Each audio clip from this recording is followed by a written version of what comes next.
palabras Jesús: quien come mi cuerpo y bebe mi sangre, ya, aquí y ahora, no después, ya, aquí y ahora tiene vida eterna.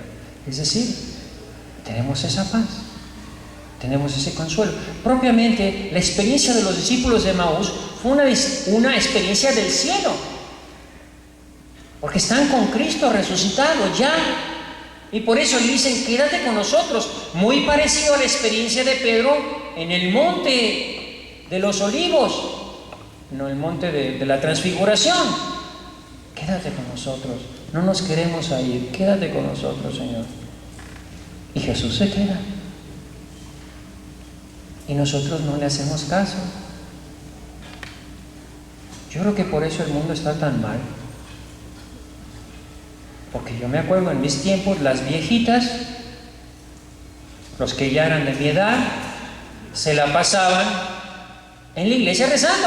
Yo me acuerdo muy bien, yo tenía 13 años y yo decía: a mí me da mucha tristeza que solo los viejitos vengan en la tarde con Jesús. Y dice: yo voy a ir ahora que tengo 13 años, quizá cuando después sea un ateo o sea lo que quiera, pero yo ahora que soy joven, quiero demostrarle a Jesús que lo amo y que no nada más las viejitas. Y yo iba a la tarde al rosario, no se acerqué de acólito, porque no iba nada más a estar rezando, porque tampoco no era que me gustaba mucho, pero iba a hacer algo en la iglesia para que Jesús me viera. ¿Y ahora dónde se las pasan las viejitas? En los casinos.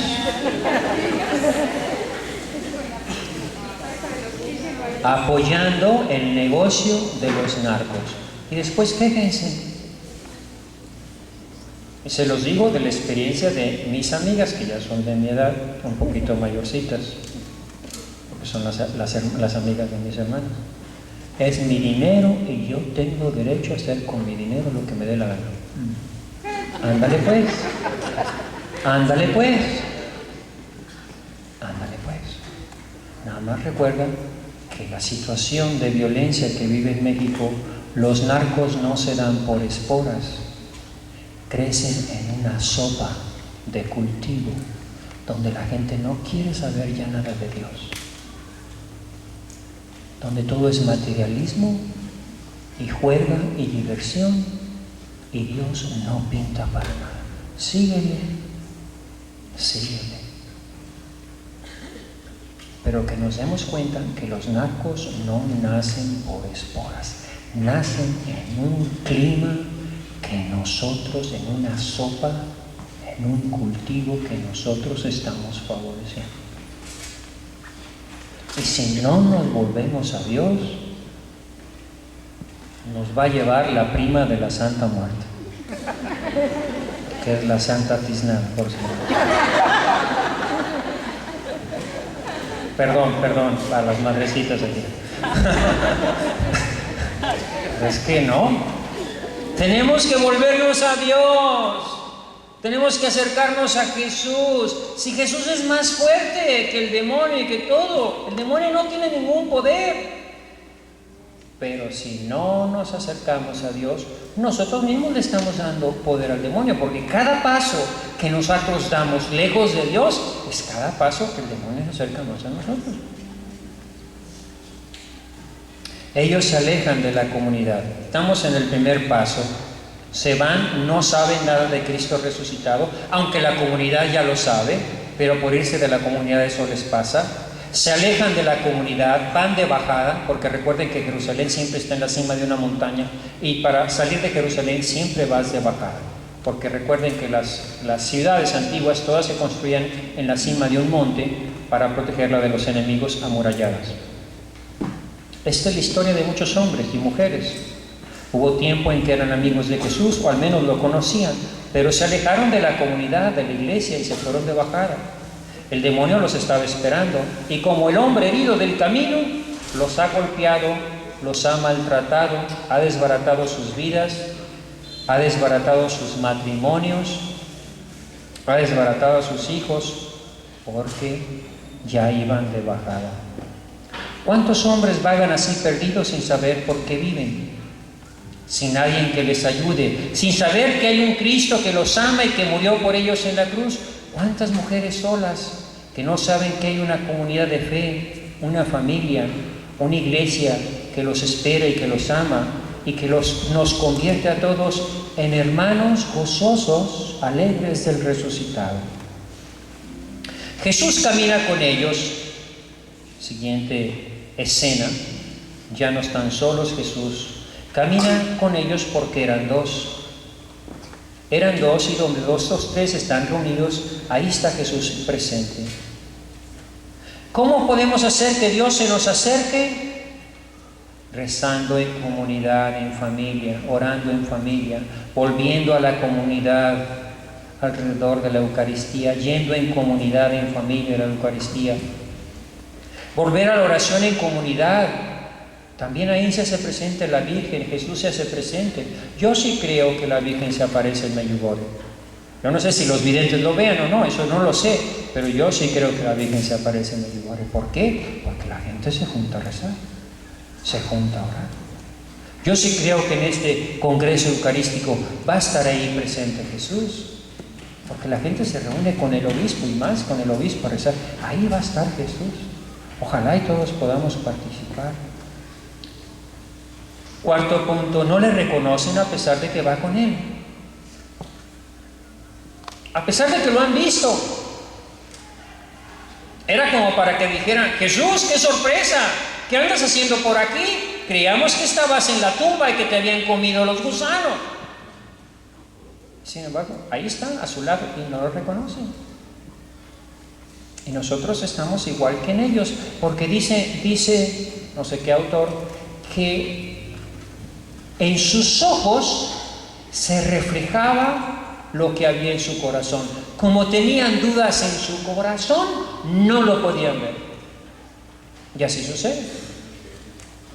Santa Teresa, cuando levantaban la hostia, le daba vergüenza ver a Jesús y le decía: Señor, no te miro porque mis ojos son puros, sino porque tú eres misericordioso.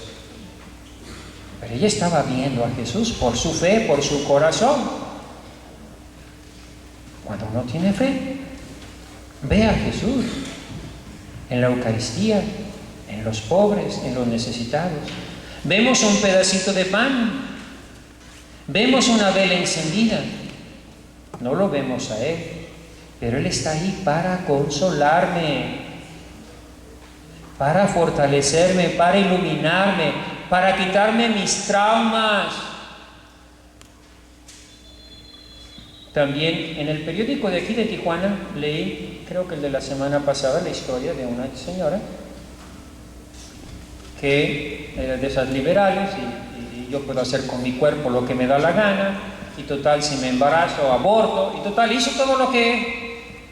Y dice, después del aborto me viene un trauma, no podía dormir, escuchaba llantos de niños en la noche y me la pasé 10 años con psicólogos.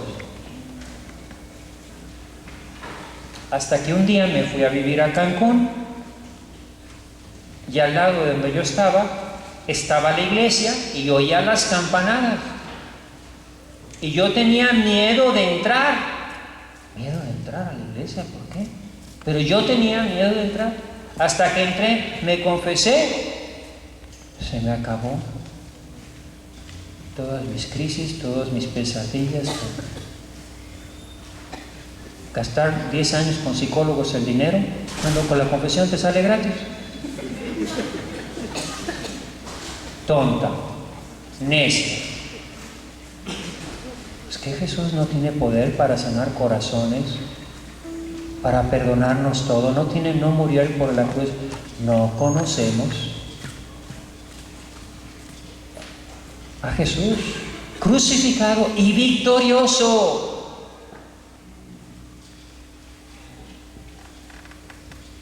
Estamos viviendo una gran pérdida de la fe. Y en ese sentido yo sí creo que la situación es peor que antes. Yo no soy muy optimista. Si quieren una plática positiva, inviten al Padre Mariano. Pero yo no soy muy optimista. Todo lo que veo, para mí, los escándalos de los sacerdotes, yo no creo que se haya repetido en toda la historia lo que estamos viendo ahora.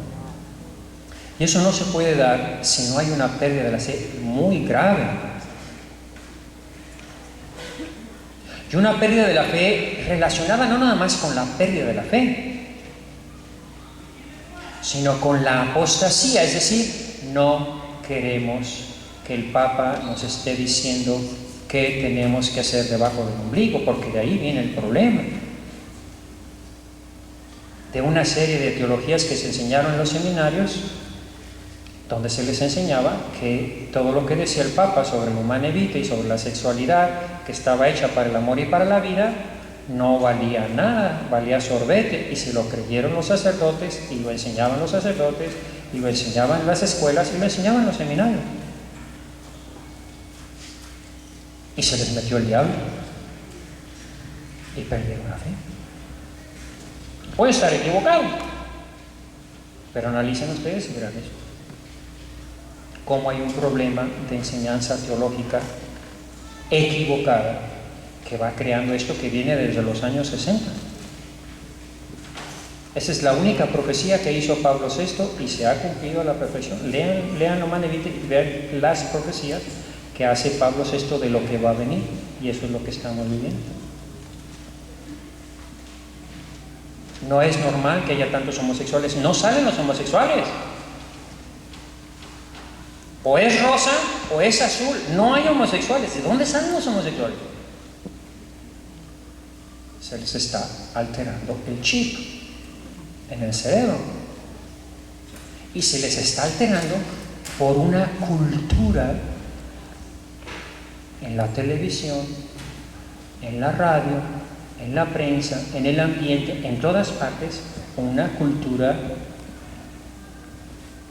homosexual o heterosexual, o lo que llamen, donde ya no hay hombres y mujeres, sino hay de todo. Hay unos que son, así me lo explicó un homosexual, me dice, hay unos que son 10 y 80, y otros que son 50-50, y otros que son 40 y 30 y 70, pero hombres y mujeres no hay. O sea, qué caray. Entonces, ¿qué ahora va a ser rosa y azul y morado? Pues váyanse preparando para trajes morados para los babies. Pero hasta ahorita yo no he visto, yo no sé si ya están vendiendo en la tienda de niños. Yo no he ido hace mucho a una tienda de bebés. ¿Trajes morados? It's a boy.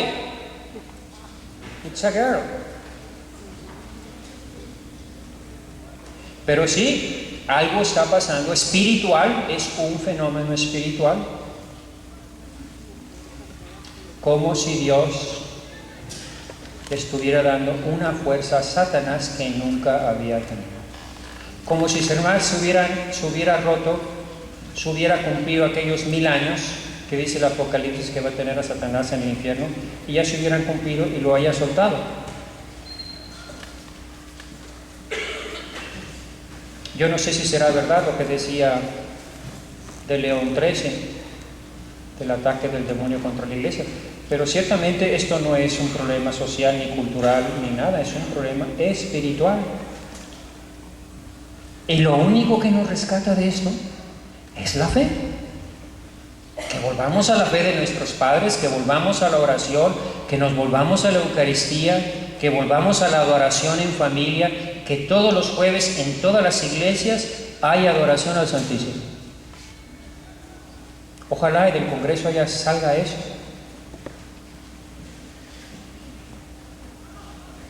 Yo estoy seguro que si en las iglesias se hiciera adoración al Santísimo, se acabaría la violencia en esa zona, como si hubieran fumigado. Hagan la prueba, y lo sé por experiencia, porque esa es otra de las experiencias que les quería contar. Hablé con el obispo de Morelia y le dije: Excelencia, ¿qué le parece si promovemos la adoración al Santísimo 24 horas al día?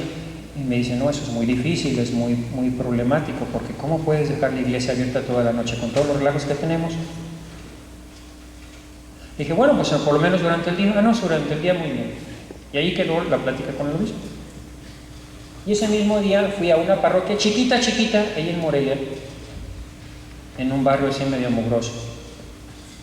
Y le dije al padre: oiga, padre, yo veo que ustedes aquí tienen adoración. De casualidad era la iglesia que tiene su capellita ahí con la Santísima 24 horas.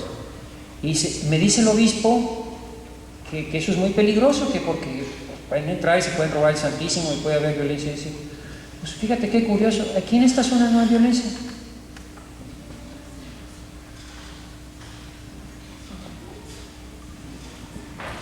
Fe.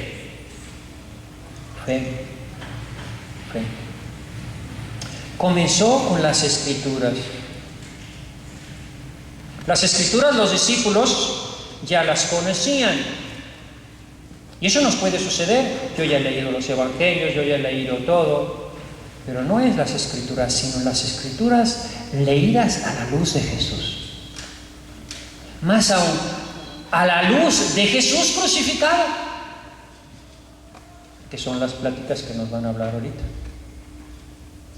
Todas las lecturas les repasó a los discípulos de Emaús todas las Escrituras. Yo no les hablo de eso porque ya les habló el Padre antes y se va a hablar más de eso, pero son lecturas muy importantes. Yo nada más les cuento una historia muy interesante de lo importante de leer las Escrituras a la luz de Jesús crucificado. ¿Vieron todos ustedes aquí la película de la Pasión? Sí. Bueno, ¿saben ustedes que en Estados Unidos hubo una gran revuelta y una gran protesta de los judíos porque se decía que esta película era antisemita? Sí. ¿Escucharon de ese relajo que hubo cuando? Bueno, ¿saben ustedes por qué los judíos se oponían a esa película?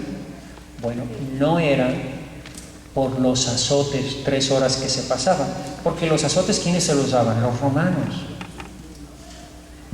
No era por los azotes de los romanos, era por los 30 primeros segundos de esa película. ¿Qué apareció en esa película en los primeros 30 segundos? Eso es lo que los judíos no querían. Una cita de la Torah judía, Isaías 53.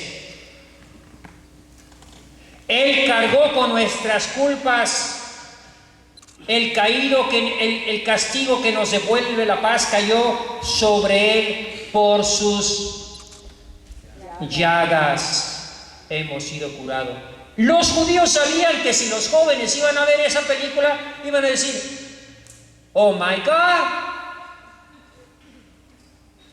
no puedo creer esto. ¿A poco en mi Torah judía está la profecía de que Cristo, el Mesías, iba a padecer en la cruz? Y se iban a convertir muchos, como efectivamente sucedió. Pero eso es lo que Jesús les explica, y muchas otras profecías. Pero ese es, cuando tú lees la Biblia, el Antiguo Testamento, lo dice el Papa en su 2º volumen de Jesús de Nazaret, a la luz de Jesucristo, ¿entiendes todo? ¿Entiendes el amor de Dios? ¿Entiendes que Dios te ama? ¿Entiendes que en esta vida tenemos que padecer todos? Tenemos que sufrir, que no es para pasarnos la padre, ni rascándonos la barriga viendo la televisión o jugar golf. No estamos aquí para eso. Cuando lo vemos a la luz de Jesucristo, Jesucristo nos enseña a vivir, nos enseña a ser felices. Si somos infelices, la infelicidad que tenemos es proporcional a nuestra ignorancia de Cristo. Por eso ojalá y le hagamos caso al Santo Padre, y el próximo año que se va a hacer sobre la evangelización, pues hagamos un nuevo esfuerzo misionero. Comenzar pues con las Escrituras, volver a leer las Escrituras, pero desde Cristo, desde el amor de Jesús, como una carta que Jesús me escribiera. La carta de Dios para mí, ahí está en las Escrituras.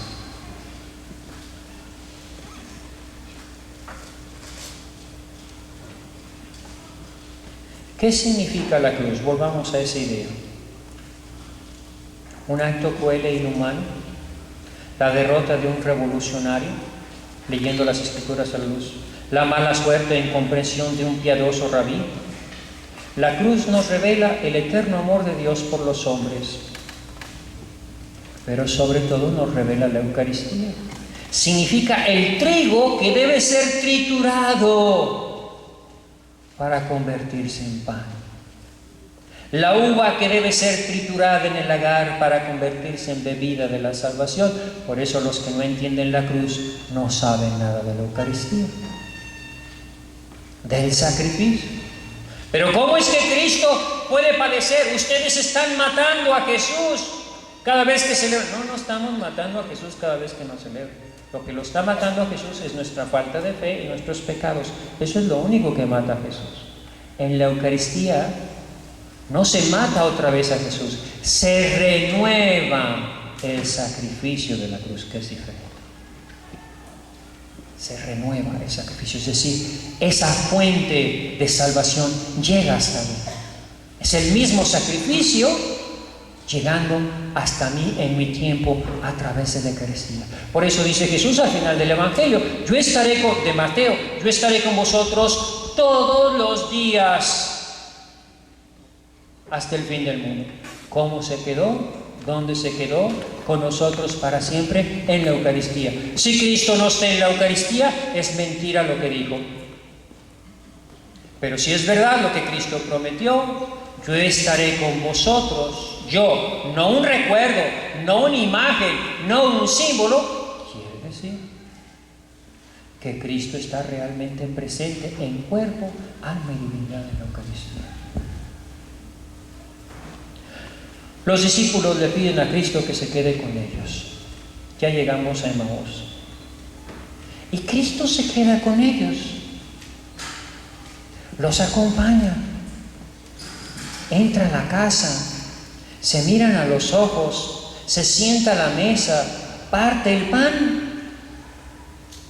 Y en ese momento le reconocen. Esta es una prueba de la Eucaristía, de que no es un símbolo ni un recuerdo, sino que Cristo se hace presente en cuerpo y alma y divinidad en la Eucaristía.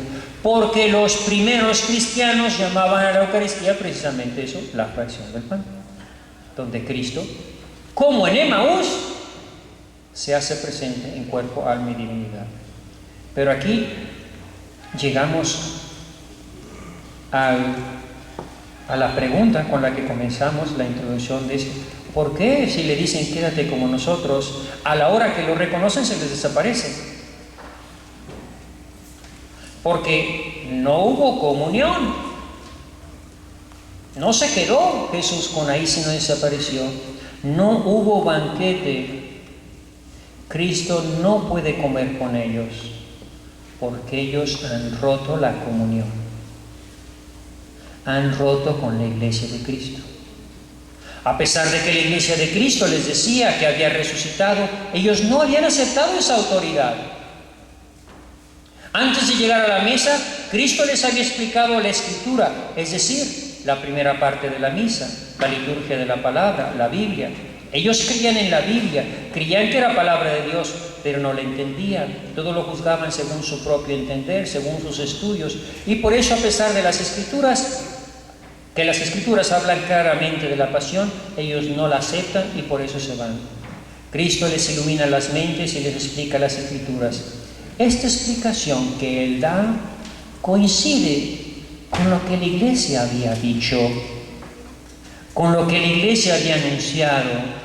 Necios, tontos, ¿pero qué? ¿No les dijeron las mujeres que había resucitado? ¿No les dijo apóstoles que la tumba estaba vacía? ¿No estaba claro eso en la Biblia? Llegan pues a Emaús, se sientan a la mesa, parten el pan y en ese momento le reconocen, pero Cristo se desaparece. ¿Para qué? Para que lo vayan a buscar. ¿A dónde? A la iglesia, donde están los apóstoles, para que regresen a la comunión. Por eso son las dos palabras con las que nos ligamos con la Eucaristía. La fracción de pan, que nos revela que Cristo está presente en cuerpo y alma y divinidad, y la comunión. Lo cual quiere decir que no debemos comulgar con los que se separan de la comunión. Si un obispo se separa de la comunión con el Papa, si un sacerdote se separa de la comunión con el obispo, no debemos comulgar. Ellos son los que se separan de la comunión. O los matrimonios vueltos a casar no pueden comulgar, no porque la iglesia no lo quiera, sino porque ellos están separados de la comunión. Y tenemos que volver a la comunión, y por eso es la que Cristo se va, porque ellos saben dónde encontrarlo. Saben cómo volver a la comunión. ¿Cómo se vuelve a la comunión? Comulgando con la iglesia, volviendo a la iglesia, no viviendo ese cristianismo solo, aislado, formando parte de un grupo, de un movimiento, de algo que nos impulse. Tenemos que caminar todos juntos. Por eso es tan importante el movimiento. Y por eso los legionarios promovemos siempre el trabajo en movimiento. ¿Por qué? Porque el ambiente exterior es tan agresivo que si no tenemos algo que nos proteja, que si no somos un grupo que nos proteja de ese ambiente tan agresivo, no vamos a perseverar ni en el matrimonio, ni en el sacerdocio, ni en la fe cristiana. Necesitamos vivir un cristianismo de comunión, de iglesia, de participar, de involucrarnos en la iglesia. Vamos pues a pedirle a Dios nuestro Señor que nos conceda estas gracias de volver a tener esta experiencia de Emaús. Habría muchas más cosas que decir, porque ahí no termina Emaús, termina con la alegría, con el gozo, que regresa Él, regresan ellos. Vamos a ver cómo está aquí el pasaje, porque es muy bonito. En el Evangelio de San Juan, regresan ellos a la comunidad.